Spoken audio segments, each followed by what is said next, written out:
My future's about to break. They give, oh, and then they take. I'm like a bird tied to a cage.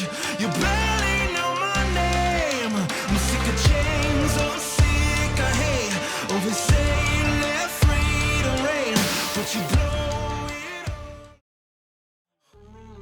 all. Evening all, welcome back to the channel.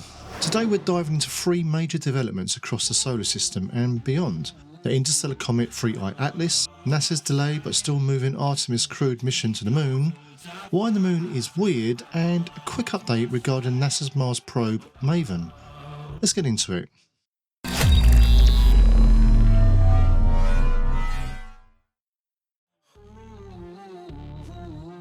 3I Atlas is the newest visitor from deep interstellar space, and we've just seen it more clearly than ever before. In late 2025, as the comet swept past the Sun, ESA's JUICE spacecraft captured 120 high-resolution images, revealing a wildly active object with jets, filaments and a bright, structured coma. It passed perihelion at the end of October and slipped past Earth in December at a safe distance, already on its way back out of the solar system. Now it's heading towards a close approach with Jupiter on the 17th of March at just 0.36 AU, the next major chance for astronomers to study it. With a hyperbolic orbit and eccentricity far beyond anything bound to the Sun, 3I Atlas is unquestionably interstellar, a fragment of another star system, passing through ours for a brief moment before vanishing back into the dark. But still, a huge question remains. Is it sentient? Does it have an intelligence like we've never seen before?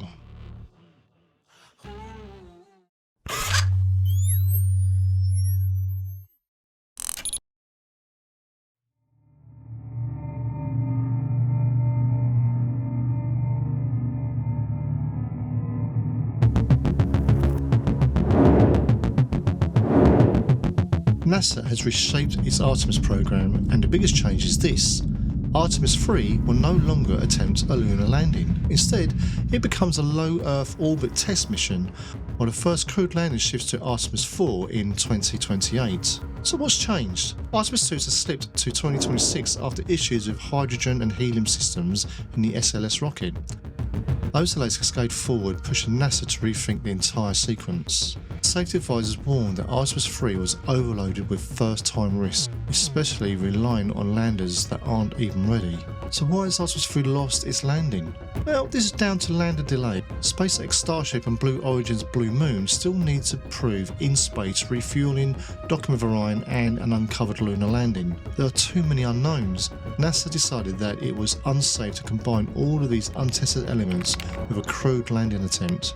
So the new strategy for NASA is shifting to an Apollo-style build-up, test systems first and then land, which kind of makes sense. Artemis III becomes a technology demonstration mission in Earth orbit. The crew would test docking and commercial lunar landers, life support and propulsion systems, and the new Axiom spacesuits in space. These rehearsals set the stage for the actual landing. The first return to the lunar surface is now planned for Artemis IV in 2028, with the possibility of a second landing later in the same year, if of course the hardware is ready. But here's the thing, are we actually welcome on the moon? Stay tuned.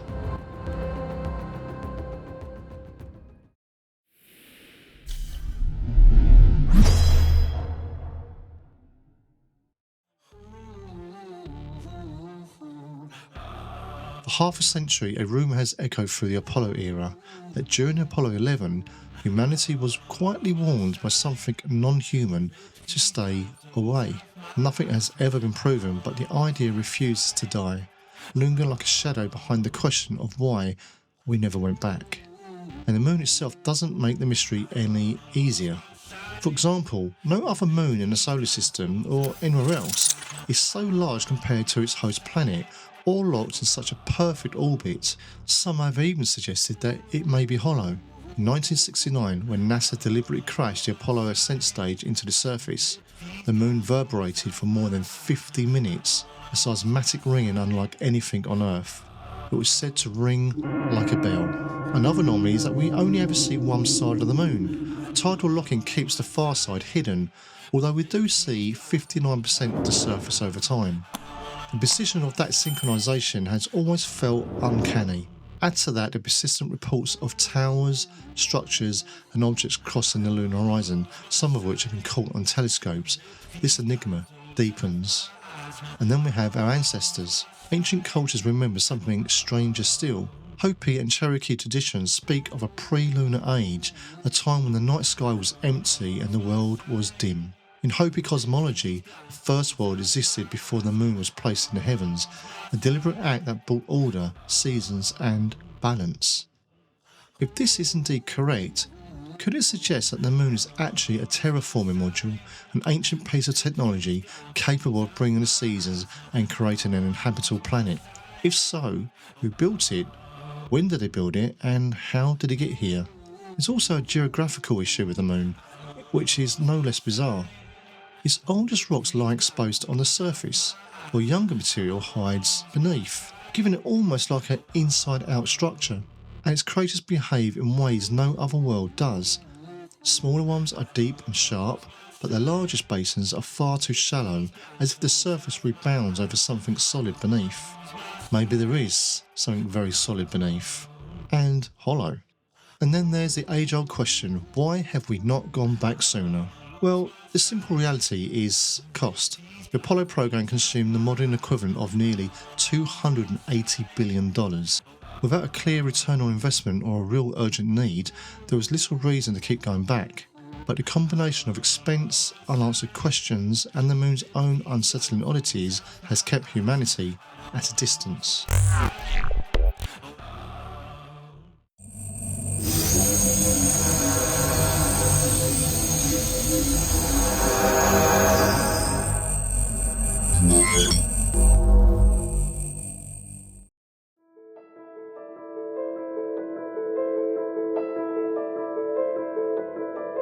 On December the 6th, NASA's MAVEN orbiter slipped behind Mars for a routine blackout. It was expected to check in with the other side, but it didn't, and that's when this investigation began. 2 days earlier, MAVEN's telemetry was clean, no warnings, no anomalies. Then the Deep Space Network called out, and got nothing back. No signal, no heartbeat, just silence. Investigations pulled the last scrapes of tracking data, and that's when the first clue surfaced. MAVEN had entered an unexpected spin. Its orbit may have shifted. What happened? Whatever happened out of sight on the far side of Mars, where no instruments were watching. But MAVEN wasn't just running its usual atmospheric science. It had a side mission, one that now reads like a loose thread in a case file. In late 2025, as the interstellar object 3I Atlas swept past Mars, MAVEN turned its ultraviolet sensors towards the visitor, joining MRO and Perseverance in a rare, coordinated observation campaign. Its data was meant to decode how much water the comet was shedding as it warmed near the Sun. These observations were logged, stored, transmitted, and then days later, the probe vanished from the network. Since the anomaly, NASA has been calling out across millions of miles, cycling frequencies, sending recovery commands. Every attempt has come back empty. MAVEN is still out there, but it's simply not answering. A decade-long witness to Mars's atmospheric history, the key relay for surface missions, and one of the few spacecraft to study an interstellar object up close, is now silent. Until MAVEN speaks again, this case stays open. The last clues are on the table, and the truth, what happened behind Mars, remains unfortunately in the dark. So 3I Atlas is rewriting what we know about interstellar chemistry. Artemis IV is inching towards a historic crewed flight despite technical setbacks, and MAVEN continues to be lost. But as ever on this channel, we'll continue to ask the questions you deserve and we demand. Take care. And if you have anything to report, please contact our website. We'd love to hear from you.